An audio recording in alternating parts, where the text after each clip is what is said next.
রোজাদারের জন্য দুটি মুহূর্ত আছে, ফারহাতুন ইনদা ফিতরিহি ওয়া ফারহাতুন ইনদা ইল্লা লিকাই রাব্বিহি।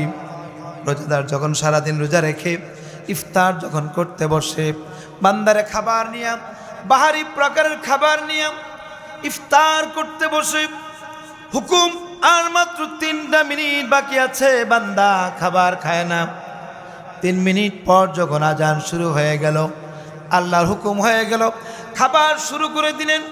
আল্লাহ পাক বলেন, বান্দারে যত পেট ভরে তুমি খাবে, খুশি হয়ে তুমি খাবার খাবে, আমি আল্লাহ খুশি হয়ে গেলাম। রমজানুল মুবারক বান্দাকে পবিত্র করার একটি মাস, গুনাহ মাপের একটি মাস, গুনাহকে জ্বালিয়ে পুড়িয়ে সরকার করে দিয়ে বান্দাকে আল্লাহর জান্নাতের ঠিকানায় পৌঁছে দেওয়ার একটি মাস হলো মাহে রমজান। বলি সুবহানাল্লাহ। প্রিয় ভাইয়েরা আমার, নবী করিম সাল্লাল্লাহু আলাইহি ওয়াসাল্লাম হযরত আবু নাজরা রাদিয়াল্লাহু তাআলা আনহু থেকে বর্ণিত, তিনি বলেন, বিশিষ্ট সাহাবী হযরত জাবের ইবনে আব্দুল্লাহ রাদিয়াল্লাহু তাআলা আনকে বলতে শুনেছেন, তিনি বলেছেন, রাসূল করিম সাল্লাল্লাহু আলাইহি ওয়াসাল্লাম ইরশাদ করেছেন, পবিত্র রমজান মাস উপলক্ষে আমার উম্মতকে এমন 5টি পুরস্কার দেওয়া হয়েছে যা আমার পূর্ববর্তী কোনো উম্মতকে আর প্রদান করা হয় না। সুবহানাল্লাহ বলেন। একটি সুসংবাদ দিচ্ছি, আমি দিচ্ছি না, প্রিয় নবী মুহাম্মদ রাসূলুল্লাহ তিনি দিচ্ছেন যে আমার উম্মতকে অর্থাৎ আমাদেরকে এমন 5টি সম্মান, এমন 5টি পুরস্কার দেওয়া হয়েছে যা রাসূলুল্লাহর আগের কোনো উম্মতকে আল্লাহ প্রদান করেন নাই। তার 1 নাম্বার হলো, রমজান মাসের প্রথম রাত যখন আগমন করে তখন আল্লাহ তাআলা তাদের দিকে রহমতের দৃষ্টিতে তাকান, অর্থাৎ আমাদের দিকে রহমতের দৃষ্টিতে আল্লাহ পাক তাকান। আর আল্লাহ তাআলা যার উপর একবার দৃষ্টি নিক্ষেপ করেন তাকে আর কখনো রব্বুল আলামিন শাস্তি প্রদান করেন না। সুবহানাল্লাহ ওয়া বিহামদিহি। 2 নম্বর হলো, সন্ধ্যার পূর্বেই যখন তাদের মুখে দুর্গন্ধ সৃষ্টি হয়ে যায়, রমজানের সিয়াম সাধনা করার পরে স্টমাক থেকে একটা টক্সিন, একটা গন্ধ বের হয়, দেখবেন আসরের পরে মুখ থেকে একটা হালকা একটা দুর্গন্ধ বের হয়। এটা দুর্গন্ধ নয়, এটা আল্লাহ রাব্বুল আলামিন বলেছেন বান্দার সিয়াম সাধনার মাধ্যমে গোটা স্টমাকটা সারাটা দিন উপবাস থাকার কারণে একটু দুর্গন্ধ যেটি হয়, এটা আল্লাহর কাছে মেশকে আম্বর থেকে বেশি সম্মানিত। আপনার মুখের ঘ্রাণটা, এই যে হালকা দুর্গন্ধ যেটি হয়, এটি আল্লাহর কাছে মেশকে আম্বর থেকেও বেশি প্রিয়। সুবহানাল্লাহ ওয়া বিহামদিহি। নাম্বার 3 হলো, সকল ফেরেশতারা প্রত্যেক দিনে এবং রাতে তাদের জন্য অর্থাৎ আপনার জন্য, আমার জন্য, আমাদের সকলের জন্য আল্লাহর কাছে ক্ষমা প্রার্থনা করতেই থাকেন, করতেই থাকেন, করতেই থাকেন। নাম্বার 4, আল্লাহ রাব্বুল আলামিন বেহেশত থেকে নির্দেশ দিয়ে বলেন, তুমি আমার রোজাদার বান্দাদের জন্য প্রস্তুত হয়ে যাও, নিজেকে সুসজ্জিত করো, কেননা অচিরেই আমার বান্দারা দুনিয়ায় যাবতীয় কষ্ট ক্লেশ থেকে মুক্ত হয়ে আমার ঘর এবং মহানুভবতার দিকে আগমন তারা করবে। সুবহানাল্লাহ। 5 নম্বর হলো, আল্লাহ তাআলা রমজানের শেষ রাত যখন আসে তখন তিনি সবাইকে ক্ষমা করে দেন। তখন কওমের এক ব্যক্তি বলল, উহা কি লাইলাতুল কদর? শুধুমাত্র কি লাইলাতুল কদরেই এটা ক্ষমা করা হয় নাকি সব রাতেই? আল্লাহ পাক রব্বুল আলামিন রাসূল বলেন, যখন কোনো মানুষ গোলাম যখন কারো কাজ করে, কাজের উজরত কখন দেওয়া হয়? যখন কাজ শেষ ঠিক তখন তাকে উজরত দেওয়া হয়, তার মানে প্রতিদানটা দেওয়া হয়। অর্থাৎ প্রতিদিন রাতেই আল্লাহ তাআলা আপনাকে আমাকে ক্ষমা করার জন্য প্রস্তুত থাকেন। রমজানের প্রতি রাত আপনাকে ক্ষমা করবেন আল্লাহ রাব্বুল আলামিন, যেটি আল্লাহ অন্য কোনো উম্মতকে আল্লাহ পাক প্রদান করেন। প্রিয় ভাইয়েরা আমার, এই একটি আয়াত আর একটি হাদিসকে কেন্দ্র করে আজকের আলোচনা আমি সাজিয়েছি এভাবে যে আল্লাহ রাব্বুল আলামিন বলেছেন, শাহরু রমাদান উনজিলা ফীহিল কোরআন। রমজান হলো এমন একটি মাস যেই মাসে আল্লাহ রাব্বুল আলামিন কোরআন অবতীর্ণ করেছেন। সুবহানাল্লাহ বলুন। আমরা প্রতি রমজান আসে রমজান চলে যায়, আমার থেকে রমজান আসে আবার রমজান চলে যায়, কিন্তু আমার মধ্যে রমজানের শিক্ষাটা কি আমি খুঁজে পাই না। আমরা অনেকেই খুঁজে পাই না। রমজান মাস আসলো, শাহরু রমাদান, যে রমজান মাসে 1টি টাকা দান করবেন অন্য মাস থেকে 700 গুণ বেশি সওয়াব হবে। রমজান মাসে একটি নফল নামাজ পড়বেন অন্য মাস থেকে 700 গুণ বেশি সওয়াব পাবেন। একটা ফরজ আদায় করবেন, অন্য মাসে 70 থেকে 700-র অধিক পরিমাণ সওয়াব আল্লাহ আপনাকে দিবেন। কারণটা কি? এর কারণ হলো এই একটি মাত্র কারণ, শাহরু রমাদান উনজিলা ফীহিল কোরআন, যেহেতু এই মাসে কোরআন অবতীর্ণ করা হয়েছে, এজন্য আল্লাহ তাআলা এই রমজানকে সম্মানিত করেছেন, 1000 গুণ বৃদ্ধি করেছেন তার সম্মান। কেবলমাত্র কারণ একটাই, বলুন তো কারণটা কি? কোরআন। কোরআন নাজিল করার কারণে, কোরআনটা নাজিল করার কারণে রমজানের সম্মানকে আল্লাহ তাআলা এত গুণ 1000 গুণ বৃদ্ধি করে দিলেন। সূরা কদরে আল্লাহ বলেছেন, ওমা আনজালনা ইন্না আনজালনাহু ফি লাইলাতিল কদর ওয়ামা আদরাকা মা লাইলাতুল কদর লাইলাতুল কদরি খায়রুম মিন আলফি শাহর। লাইলাতুল কদর হলো এমন একটি রাত, যেই রাত হলো 1000 মাস থেকে উত্তম। অর্থাৎ এক রাত ইবাদত করলে 84 বছর, 1000 মাসে হয় 84 বছর 4 মাস, 84 বছর 4 মাস পর্যন্ত আপনি ইবাদত করলে যে সওয়াব পেতেন, আল্লাহ তাআলা যদি আপনার ভাগ্যে লাইলাতুল কদর নসিব হয়ে যায়, এই পরিমাণ রাত ইবাদত করলে যে সওয়াব হতো, আল্লাহ আপনার আমল নামায় দিয়ে দিবেন। সুবহানাল্লাহ বিহামদি। প্রিয় ভাইরা আমার, এই রমজান মাস আসলো। এখন এই রমজান মাস আসার আগে আমাকে সিদ্ধান্ত নিতে হবে যে ইনশাআল্লাহ যত সমস্যায় থাকুক না কেন, রমজানের রোজা আমার দ্বারা যেন লঙ্ঘন না হয়। আল্লাহ যেন আমাকে এমন পরিস্থিতি না করে দেন যেন রমজানের রোজাটা কাজা হয়ে যায়। ঠিক কিনা ভাই? আমরা সবাইকে নিয়ত করতে পারবো না যে ইনশাআল্লাহ জীবন চলে যাক, তারপরেও রমজানের সিয়াম কাজা করব। আবার অনেকে আছেন এমন, রোজা আসার আগেই নিজেকে যতটুকু অসুস্থ আপনি ছিলেন তার থেকে বেশি অসুস্থ বানিয়ে নিয়েছেন, যে না আমার দ্বারা তো রোজা রাখা সম্ভব নয়, আমি কাফারা দিয়ে দিব।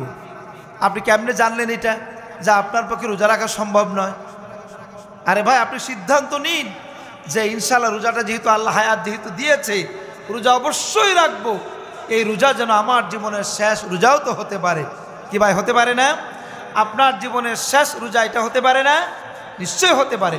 এজন্য শরীয়ত সম্মত কারণ, মুসলিম কোনো ডাক্তার যদি বলেন যে ভাই আপনার যে মারাত্মক রোগ হয়েছে, এই রোগের মাধ্যমে রোজা রাখতে পারবেন না, আপনি মুসলিম কোনো নেককার ডাক্তার, পরহেজগার কোনো ডাক্তার যদি বলেন যে আপনার দ্বারা রোজা রাখলে আপনার মৃত্যুজনিত কারণ হতে পারে, আপনার রোগটা আরও বেশি গুণ বেড়ে যেতে পারে, এরকম কোনো ভালো ডাক্তার যদি বলেন, ওই সম্মত কারণ ছাড়া আপনি রোজা ভাঙতে পারবেন না।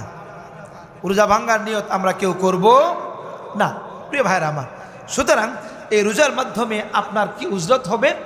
পৃথিবীর যত আমল আল্লাহ পাক দিয়েছেন, যত নেকামল আপনার আমার দ্বারা আল্লাহ পাক করান, যেমন আমল হলো 2 প্রকার, বাহ্যিক এবং আভ্যন্তরীণ। বাহ্যিক আমলগুলা কি?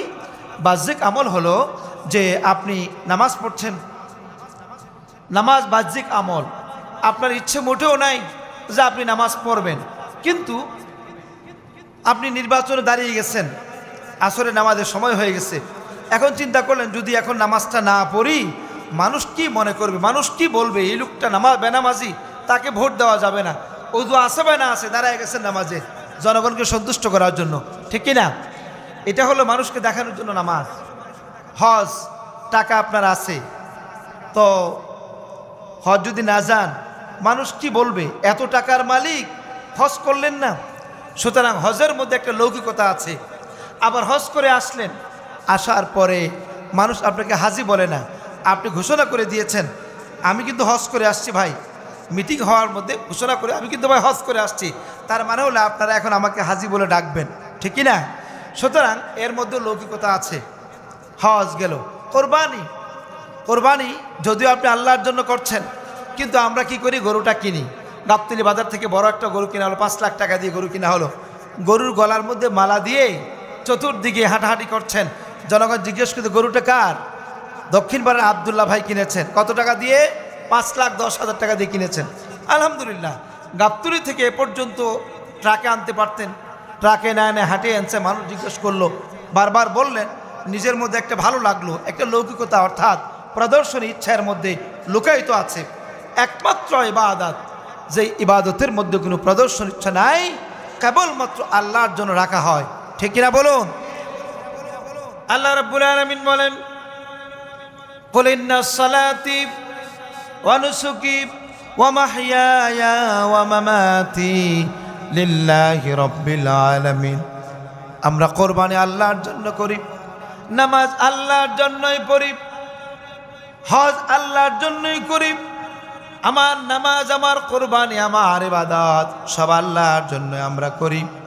আল্লাহ রাব্বুল আলামিন বলেন, বান্দারে এই সমস্ত ইবাদতের জন্য যেই পরিমাণ সওয়াব দেওয়া দরকার সবগুলো আমি আল্লাহ ফেরেশতাদেরকে বলে দিয়েছি। নামাজ পড়লে এই লাভ হবে, ও ফেরেশতা তুমি এই বান্দার নামাজের উজরত এগুলা লেখো। কোরবানি করেছি, কোরবানির আমল অনুযায়ী যত পশুর গায়ে যত লোম আছে পরিমাণ সওয়াব আল্লাহ রাব্বুল আলামিন আপনার আমল নামায় দিয়ে দিবেন। এটাও নির্দিষ্ট। কোরবানি করলেন, পশুর গায়ে যত লোম আছে এই পরিমাণ লোম এর সওয়াব আপনার আমল নামায় দিয়ে দিবেন। নামাজ পড়লেন এই পরিমাণ সওয়াব, হজ করলেন এই পরিমাণ সওয়াব। শুধুমাত্র রোজার সওয়াবটা আল্লাহ তাআলা হাদিসে উল্লেখ করেন নাই, কোরআনেও আল্লাহ উল্লেখ করেন নাই। তার মানে কি রোজার সওয়াবকে আল্লাহ দিবে না?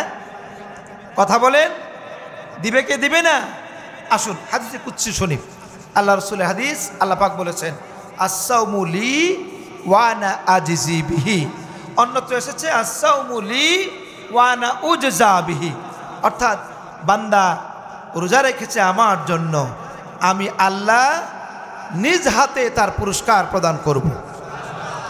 আর অন্যত্র বলেছেন বান্দা রোজা রেখেছে আমার জন্য আর আমি আল্লাহ নিজেই তার পুরস্কার হয়ে গেলাম।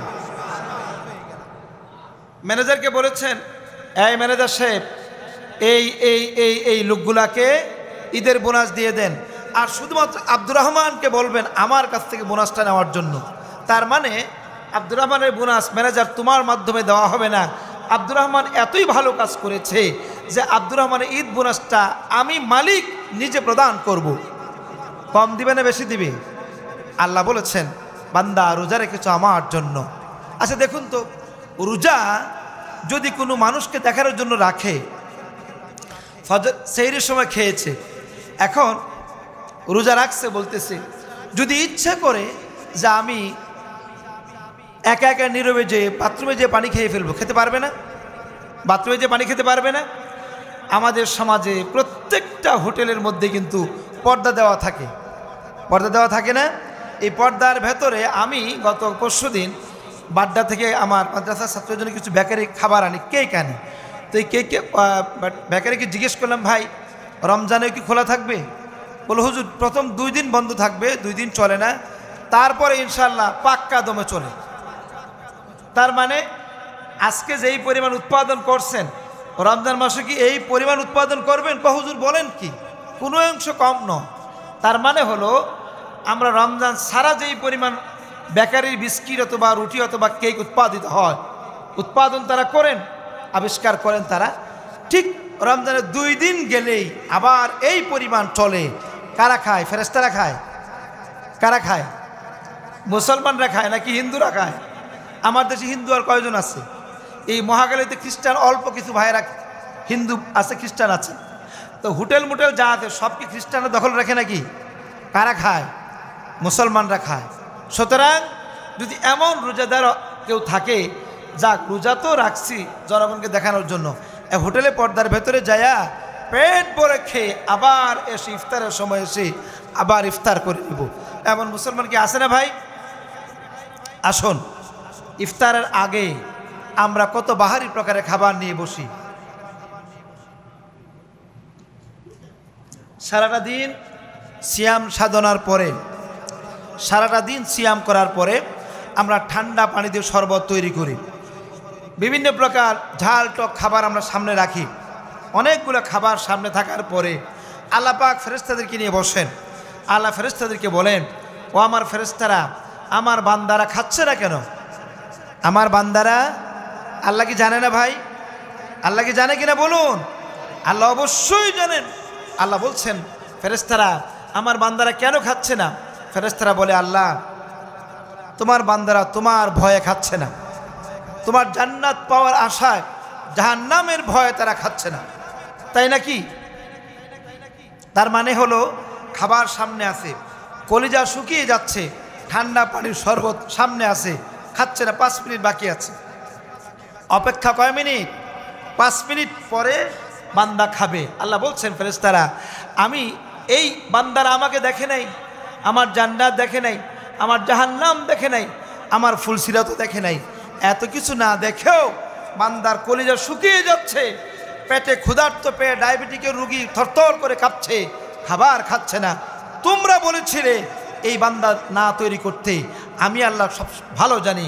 আমার বান্দারা দেখো, আমাকে না দেখেও এই খাবারগুলো খাচ্ছে না। তোমরা সাক্ষী থাকো, ইফতার করবে আর আমি আল্লাহ এই বান্দাদের সমস্ত গুনাহ খাতা মাফ করে দেব। সুবহানাল্লাহ। এই রোজা সামনে আসছে। রাসূলুল্লাহ বলেছেন যে রোজাদারের জন্য 2টা মুহূর্ত আছে অত্যন্ত মর্যাদা। ফারহাতান, রোজাদারের জন্য 2টি মুহূর্ত আছে। ফারহাতুন ইনদা ফিতরিহি ওয়া ফারহাতুন ইনদা ইল্লা লিকাই রাব্বিহি।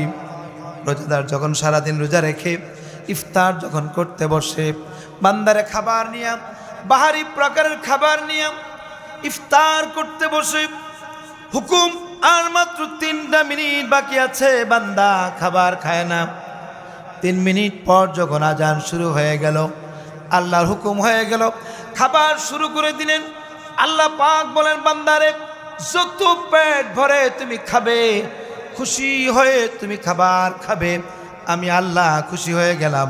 আর একটা মুহূর্ত হলো বান্দার জন্য ইনদা ইলা লিকাই রাব্বিহি, যখন আল্লাহর সঙ্গে আপনার সাক্ষাৎ হয়ে যাবে। সুবহানাল্লাহ।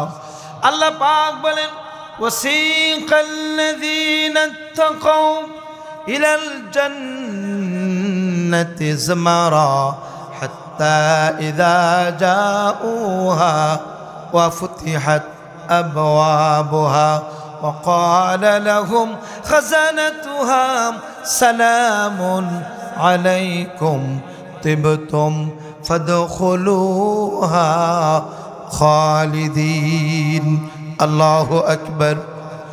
জান্নাতীদেরকে হাজারো নিয়ামত দেওয়ার পরে সামনে যখন জান্নাতীরা যাবে, জান্নাতের নাজ নিয়ামত পেয়ে তারা বসে যাবে। ফেরেশতারা বলবে, এখানে কেন বসলেন? বলল, আরো সামনে কিছু আছে নাকি? এত সুন্দর জান্নাতের নাজ নিয়ামত পাওয়ার পরে খুশি হয়ে বান্দারা বসে যাবে। ফেরেশতারা বলবে, আল্লাহ পাক ঘোষণা করে দিবেন, ও আমার ফেরেশতারা, আমার বান্দারা এখানে কেন বসলো? এখনো তো জান্নাতের কিনারায় তারা এখনো পৌঁছে নাই। এত নাজ নিয়ামত দেওয়া হবে আপনাকে, এত সুন্দর কার্পেট বিছানা দেওয়া হবে, চতুর্দিকে নাজ নিয়ামতগুলো সাজিয়ে রাখা হবে। আশ্চর্য হয়ে আপনি বলবেন, আমার মনে হয় এটাই জান্নাতে চলে এসেছি। বসে যাবেন আপনি। আর ফেরেশতারা বলবেন, না রে বান্দা, না, এটা জান্নাত না, এটা জান্নাতের গেটও এখনো আসো নাই তুমি। জান্নাতের গেট আরো অনেক দূরে, গেট এখনো অনেক দূরে, ভেতরে এখনো প্রবেশ করেনি, নাই, ভেতরে প্রবেশই করেন না এখনো। জান্নাতের গেটেও যেতে পারলেন না, মাত্র জান্নাতের রাস্তার মুখে আসছেন, এখানে বসে গেছে বান্দা, মনে করেছে এটাই মনে হয় জান্নাত। সুবহানাল্লাহ বলবেন না? প্রিয় ভাইয়েরা আমার, আল্লাহর সঙ্গে যখন সাক্ষাৎ হয়ে যাবে, এর চেয়ে আনন্দ আর কিচ্ছু হতে পারে না। সুতরাং রোজাটা যখন রাখবেন, মনের দিক থেকে রাখবেন, রোজা রাখার মাধ্যমে যেন আপনার জন্য আল্লাহর জান্নাত যেন অবধারিত হয়ে যায়। রাসূলুল্লাহ বলেছেন, 2টো জিনিসের সুপারিশ আল্লাহর দরবারে মঞ্জুর হয়ে যাবে। কয় জিনিস? 2টো জিনিসের সুপারিশ আল্লাহ পাক মঞ্জুর না করে পারবেন না। এর একটি হলো আল্লাহর কালাম কোরআন যদি সুপারিশ করে, আল্লাহর কালাম যদি সুপারিশ করে আপনার জন্য, আমার জন্য, আল্লাহর কালাম যদি সুপারিশ করে, আল্লাহ রাব্বুল আলামিন বলেন, আমার কথা, আমার বাণীর সমষ্টি কোরআনের সুপারিশ আমি আল্লাহ রাব্বুল আলামিন মঞ্জুর না করে পারি না। সুবহানাল্লাহ। কোরআনের সুপারিশ রাব্বুল আলামিন মঞ্জুর করবেন। কি সুপারিশ কোরআন করবে? কোরআন বলবে, রাব্বুল আলামিন সারাটা দিন রোজা রেখেছে, ইফতার করেছে, সামান্য বিশ্রাম করেছে, তারপরে কিয়ামুল লাইলে দাঁড়ায় গেছে, 20 রাকাত তারাবি নামাজ, 20 রাকাত তারাবির নামাজ 2-2.5 ঘন্টা লেগে যায় তারতিলের সঙ্গে পড়লে। তারাবি নামাজ পড়েছে, এতটুকুনই শেষ নয়, বান্দা তারাবি নামাজ পড়ে হালকা খাবার খেয়ে ঘুমিয়েছে। রাত 12টা যখন বেজে গেছে আবার কিয়ামুল লাইলে দাঁড়ায় গেছে। সুবহানাল্লাহ। রাতের পর রাত 30টা রাত কিয়ামুল লাইল করেছে, দিনে কোরআন পড়েছে। কোরআনের সমাজ কায়েম করার জন্য রমজানকে ধারণ করেছে। 17ই রমজান রব্বুল আলামিন তোমার বন্ধু কোরআনের সমাজ কায়েম করার জন্য বদরের ময়দানে, যুদ্ধের ময়দানে শরীক হয়েছিলেন, ঠিক কিনা? ইসলামের প্রথম যুদ্ধ হয়েছে, ষড়যুদ্ধ হয়েছে দ্বিতীয় হিজরিতে 17ই রমজান। নবীজি সেনাপতি সাহাবায়ে কেরামকে নিয়ে বদরের ময়দানে চলে গেছেন। সুতরাং এই কোরআন যদি আপনার জন্য সুপারিশকারী হয়ে যায়, রব্বুল আলামিন তোমার এই বান্দাটা রমজানে কোরআন দিনে পড়েছে, রাত্রে তারাবি নামাজ পড়েছে, 12টা 1 মিনিটে আবার কিয়ামুল লাইল পড়েছে, আবার দিনে কোরআনের সমাজ কায়েম করার জন্য, কোরআন ভিত্তিক রাষ্ট্র কায়েম করার জন্য আবার দিনে দাওয়াতি কাজ করেছে। আল্লাহ গো, তোমার এই গোলামটা যেহেতু আমি কোরআনকে বিজয়ী করার জন্য, আমি কোরআনকে সমাজে কায়েম করার জন্য, রাষ্ট্রে প্রতিষ্ঠিত করার জন্য এত কোরবানি করেছে, আল্লাহ আমি কোরআন তোমার এই বান্দার জন্য সুপারিশ করলাম। আল্লাহ তোমার বান্দাকে তুমি জান্নাত দিয়ে দাও। আল্লাহ পাক বলবেন, বান্দা কোরআন পড়তে পারে নাকি? হ্যাঁ, তোমার বান্দা কোরআন পড়তে পারে। এক একটা আয়াত বান্দা তিলাওয়াত করবে, আর এক একটা জান্নাতের উঁচু সিঁড়িতে আল্লাহ আপনাকে পৌঁছে দেবে। প্রিয় ভাইরা আমার, সুতরাং কোরআনের সুপারিশ আমরা সবাই কি চাই? সবাই চাই। কিভাবে আমরা চাই? আমাদের একটা ভুল মেসেজ আছে। ভুল মেসেজটা কি? কোরআন নাজিল হলো রমজানুল মুবারাকে, কোরআন নাজিলের কারণে কোরআনের রমজানে এত সম্মান আল্লাহ বাড়াইয়ে দিলেন। শুধুমাত্র কোরআন তিলাওয়াতের জন্য কোরআন নাজিল হয়েছে নাকি? না, কোরআন তিলাওয়াতের জন্য নাজিল হয় নাই। রমজানুল মুবারাকে 27 রমজান আপনি বলেন, হুজুর আমার বাড়িতে 6 খতম, আমার বাড়িতে 10 খতম, আমার বাড়িতে 3 খতম, এরকম কেবলমাত্র কোরআন খতম করার জন্য কোরআন নাজিল করা হয় নাই। কারণ কোরআন নাজিলের পরেই কোরআনের দুশ্মনী বেড়ে গিয়েছিল। মুহাম্মদ সাল্লাল্লাহু আলাইহি ওয়াসাল্লাম দ্বিতীয় হিজরির 17ই রমজান বলেছেন, এই জমিন হলো আল্লাহর, এই জমিনে আলাহুল খালক ওয়াল আমর, এই জমিনে বিধান চলবে আল্লাহর কোরআনের। এটা যদি মানো আলহামদুলিল্লাহ, না মানলে যুদ্ধের জন্য প্রস্তুত গ্রহণ করো। দ্বিতীয় হিজরির 17ই রমজান রাসূলুল্লাহ যুদ্ধের সেনাপতিদেরকে নিয়ে, সাহাবায়ে কেরামকে নিয়ে, 313 জন নিয়ে বদরের ময়দানে ঝাঁপিয়ে পড়েছিলেন কোরআনের রাজ কায়েম করার জন্য, ঠিক কিনা বলুন? সুতরাং ভাইরা আমার, রোজা রেখেছেন, কোরআন তিলাওয়াত করেছেন, আপনার দায়িত্ব শেষ নয়। আচ্ছা বলুন তো, উত্তর দেন, আপনারা সারা জীবন কোরআন তিলাওয়াত করবেন, আপনারা কেউ মারবে? কেউ পাথর মারবে? দেশ থেকে কেউ তাড়ায় দিবে? যদি আপনি বলেন তিলাওয়াত করেছি কোরআন, কোরআনের রাজ কায়েম করার জন্য নবীজি যুদ্ধ করেছিলেন, সুতরাং আমরাও কোরআন ভিত্তিক সমাজ কায়েম করা লাগবে, কোরআন ভিত্তিক দেশ কায়েম করা লাগবে, কোরআন ভিত্তিক দুর্নীতি মুক্ত সমাজ করতে হবে, এই কথা যদি আপনি বলেন, পাথর মারবে কিনা? কথা বলেন। সুতরাং আপনাকে আমাকে কেবলমাত্র তিলাওয়াত করলে চলবে না, কোরআন ভিত্তিক সমাজ, কোরআন ভিত্তিক ঘর, কোরআন ভিত্তিক দোকান, কোরআন ভিত্তিক বিশ্ববিদ্যালয়, কোরআন ভিত্তিক পার্লামেন্ট, ওটা বাংলাদেশ হবে আল্লাহর কোরআন ভিত্তিক। এই সিদ্ধান্ত যদি আমি না নিতে পারি, রমজান আসবে, রমজান যাবে, আপনার আমার ওই রকম কোনো উপকার হাসিল করা সম্ভব। প্রিয় ভাইরা আমার, 2 নম্বর হলো সুপারিশ করবে সিয়াম। রাসূল বলেছেন, ইউসাফিয়ান, এই রোজা আপনার জন্য সুপারিশ করবে। কোন রোজা? কোন রোজা সুপারিশ করবে? প্রিয় ভাইরা আমার, রোজা আমরা রাখি, কিন্তু আমার রোজার কোনো প্রতিক্রিয়া আমার মধ্যে পাওয়া যায় না। প্রতিক্রিয়াহীন রোজা আমার জন্য কি সুপারিশ করবে? কথা বুঝেন নাই? রোজা যদি সুপারিশ করতে চান, রাসূলুল্লাহর হাদিস শুনুন। যদি আপনি রোজা থেকে সুপারিশ পেতে চান, রাসূল বলেছেন যে, আন আব্দুল্লাহ ইবনে উমর রাদিয়াল্লাহু তাআলা আন্না রাসূল সাল্লাল্লাহু আলাইহি ওয়াসাল্লাম ক্বালা, আস-সিয়ামু ওয়াল কুরআন ইউসাফিয়ান লিল আবদ কোরআন এবং রোজা বান্দার জন্য সুপারিশ করবে। ইয়াকুলু সিয়াম, সিয়াম বলবে আন্নি মানাতহু আত-তাআম ওয়াশ-শারাব ওয়াশ-শাহওয়াত, যে আমি বান্দাকে খাবার থেকে দূরে রেখেছিলাম আর বৈধ স্ত্রী থেকেও দূরে রেখেছিলাম। রোজা রেখে কি আপনি খাবার খেতে পারেন? স্ত্রীর কাছে যেতে পারবেন? এই দুটো জায়গা থেকে বিরত রেখেছিলাম। বিন্নাহারে দিনে ফাসাফিনি, সুতরাং আল্লাহ আমি এই বান্দার জন্য সুপারিশ করছি। ওয়াকুলুল কোরআন, কোরআন বলবে মানাতুহু নাওম, আমি বান্দাকে রাতে ঘুমাতে দেই নাই, অর্থাৎ বান্দা সারা রাত আমাকে তেলাওয়াত করেছে। ফাসাফিনি ফিহি ফায়াশফিয়ান, আল্লাহ আমি এই বান্দার জন্য সুপারিশ করছি, আল্লাহ তুমি দয়া করে এই সুপারিশটা কবুল করো। আল্লাহ পাক তখন রোজার এবং সিয়ামের কোরআনের সুপারিশ আপনার জন্য আমার জন্য কবুল করে নেবেন। সুবহানাল্লাহ বলুন। প্রিয় ভাইরা আমার, এখন কোন প্রকারের রোজা আমার জন্য সুপারিশ করবে? রোজা রেখেছি আমি, আবার মিথ্যা কথা যা আছে সব বলতেছি, এই রোজা কি সুপারিশ করবে? আরেকটি হাদিস শুনুন। আন আবি হুরায়রা রাদিয়াল্লাহু তাআলা আন قال قال رسول الله صلى الله عليه وسلم من لم يدع قول الزور والعمل به فليس لله حاجة في أن يدع طعامه وشرابه। রাসূল বলেছেন যে ব্যক্তি মিথ্যা কথা এবং তদনুযায়ী আমল পরিত্যাগ করতে পারলো না, এমন ব্যক্তির রোজা রাখাটা হলো পানাহার পরিত্যাগ করার আল্লাহর কোনো প্রয়োজন নাই। নাউজুবিল্লাহ বলবেন না? অর্থাৎ রোজা রাখলাম, মিথ্যা কথা পরিত্যাগ করতে পারলাম না,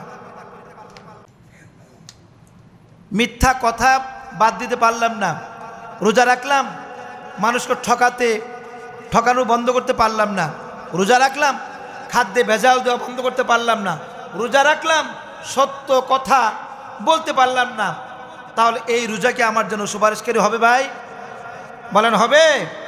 সুতরাং আমরা এমন রোজা রাখতে চাই যে রোজার মাধ্যমে আল্লাহ রাব্বুল আলামিন রোজার সুপারিশটা কবুল করে আল্লাহ পাক আমাদেরকে জান্নাত দিয়ে দিবেন। বলি আমি।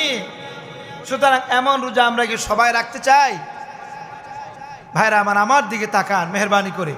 এই যে অল্প একটু সময়, মাত্র 10 মিনিট সময় আছে, ভালো আছে, এই সময়ের মধ্যে আল্লাহ তাআলা আমাদেরকে এই সংক্রান্ত কথাগুলো সমাপ্ত করতে হবে। প্রিয় ভাইরা আমার, তাহলে আমরা রোজা রাখবো, হালাল টাকা দিয়ে আমরা ইফতার করব, ঠিক না? নাকি হারাম টাকা দিয়ে করব? হালাল টাকা দিয়ে ইফতার করব, হালাল টাকা দিয়ে কম দামি খেজুর কিনবো। 2000 টাকা কেজি খেজুর কেনার প্রয়োজন নাই, আপনি 150 টাকা কেজির খেজুর কিনবেন, খুচরা বিক্রি হয় যেটা, কিন্তু হালাল টাকা লাগবে, ঠিক না? হালাল টাকা দিয়ে আমরা কি করব? ইফতার কিনবো, ইফতার করব, সেহরি খাবো, গরুর গোশত খাওয়ার দরকার নেই। আপনি শুটকি ভর্তা খান, হালাল টাকা দিয়ে খাবেন।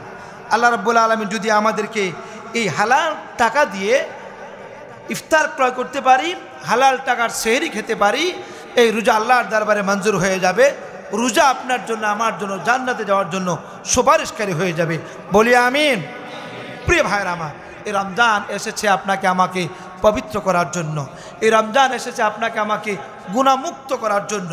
এই রমজান আল্লাহ পাক ভালো জানে কার হায়াত কতদিন আছে।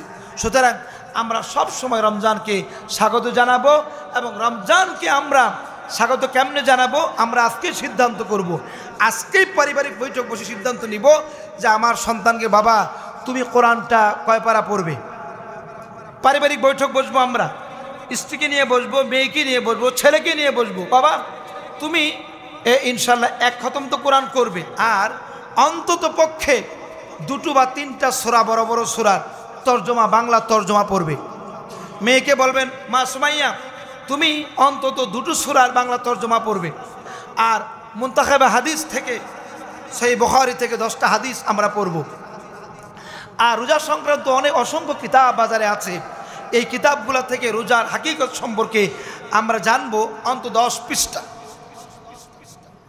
প্রতিদিন আমরা 1 পৃষ্ঠা ইসলামিক সাহিত্য পড়ব।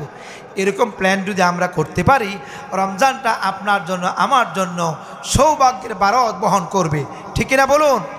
আমরা কি আজকে বাসায় যে প্ল্যানটা করব, ছেলেকে ডাকবো, মেয়েকে ডাকবো, পুত্রবধূকে ডাকবো, সবাইকে, স্ত্রীকে ডাকবো, একসাথে বসে বলবো তুমি কয় খতম দিবা?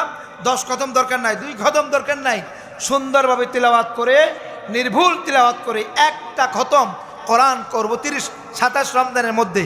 আর কি করব? বাকি সময় আমরা রাত্রে তো সেহরির সময় তো আমরা উঠবই, সেহরি খাওয়ার জন্য উঠবো না আমরা? আজকে সিদ্ধান্ত গ্রহণ করুন, অন্তত 4 রাকাত তাহাজ্জুদের নামাজ সেহরি খাওয়ার আগে আমরা পড়বই। বলি ইনশাআল্লাহ আমরা পড়ব তো। একটা রুটিন। রমজান আমাদের কি শিক্ষা দেয়?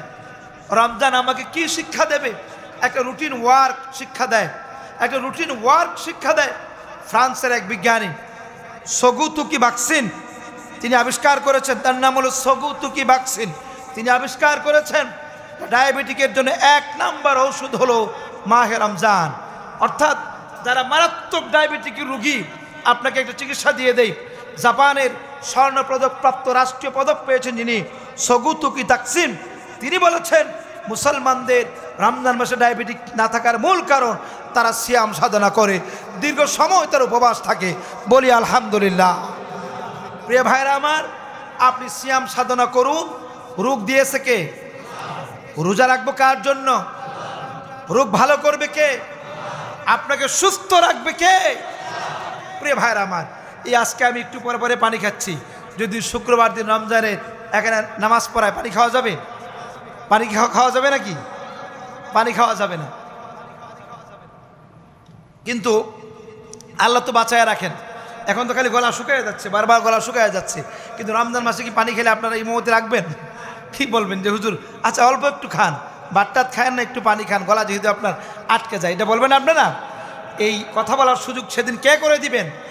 এই জন্য যাদের রোগ ব্যাধি আছে আপনি সিদ্ধান্ত গ্রহণ করুন, একটা রোজাও কাজা করব না ইনশাআল্লাহ। ঠিক কিনা ভাই?